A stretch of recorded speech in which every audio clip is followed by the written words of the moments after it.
మెంతి ఆకుకూర చపాతి వీటిని టేస్టీగా పొరలు పొరలుగా ఎలా తయారు చేసుకోవాలో చూసేద్దాం.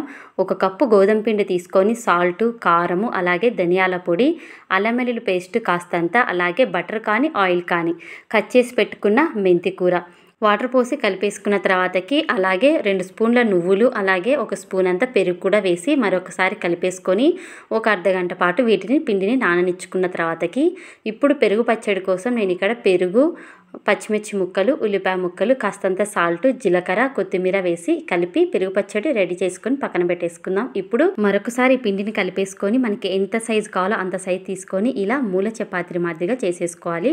ఇలా ఆయిల్ అప్లై చేసుకొని ఇలా మడత పెట్టడం వల్ల చపాతీ అనేది బాగా పొంగుతుంది. అలాగే ఉండకుండా రౌండ్ చేయడం వల్ల ఏమవుతుందంటే అలాగే గట్టిగా ఉంటుంది. ఇలా అయితే మడతలతోని పొంగుతుంది. చాలా మితువుగా చాలా బాగుంటుంది. టేస్టీగా పిల్లలైనా ఎంతో ఇష్టంగా తింటారు.